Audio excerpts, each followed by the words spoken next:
ಮಹಾರಾಷ್ಟ್ರದ ಪಶ್ಚಿಮ ಘಟ್ಟ ಹಾಗೂ ಬೆಳಗಾವಿಯಲ್ಲಿ ಭಾರೀ ಮಳೆ. ಆಲಮಟ್ಟಿ ಅಣೆಕಟ್ಟೆಗೆ ಒಳಹರಿವಿನಲ್ಲಿ ಭಾರೀ ಏರಿಕೆ. ಕೃಷ್ಣಾ ಜಲಾನಯನ ಪ್ರದೇಶದಲ್ಲಿ ಪ್ರವಾಹದ ಆತಂಕ. ಗುಜರಾತ್ನ ವಾಣಿಜ್ಯ ನಗರಿ ಸೂರತ್ನಲ್ಲಿ ಮಾಯದಂತ ಮಳೆ. ಧಾರಾಕಾರ ಮಳೆಗೆ ಇಡೀ ಸಿಟಿ ಮುಳುಗಡೆ. ನಗರದ ಈ ಪರಿಸ್ಥಿತಿಗೆ ಸರ್ಕಾರ ಕಾರಣ ಅಂತ ಜನರ ಆಕ್ರೋಶ. ಅತಿ ಭೀಕರ ಪ್ರವಾಹಕ್ಕೆ ಚೀನಾ ತತ್ತರ. ನೈಋತ್ಯ ಭಾಗದಲ್ಲಿರೋ ಗುವಾಂಗ್ಸ್ಕಿ, ಗುವಾಂಗ್ಡಾಂಗ್ ಹಾಗೂ ಗುಯಿಜಾವ್ ಪ್ರದೇಶಗಳ ಮುಳುಗಡೆ.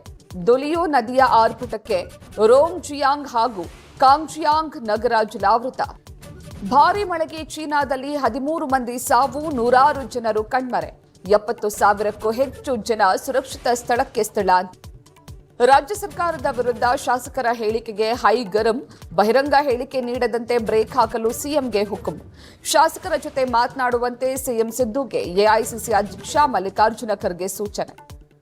ಮಹಾರಾಷ್ಟ್ರದ ಪಶ್ಚಿಮ ಘಟ್ಟ ಹಾಗೂ ಬೆಳಗಾವಿಯಲ್ಲಿ ಭಾರೀ ಮಳೆ. ಆಲಮಟ್ಟಿ ಅಣೆಕಟ್ಟೆಗೆ ಒಳಹರಿವಿನಲ್ಲಿ ಭಾರೀ ಏರಿಕೆ. ಕೃಷ್ಣಾ ಜಲಾನಯನ ಪ್ರದೇಶದಲ್ಲಿ ಪ್ರವಾಹದ ಆತಂಕ.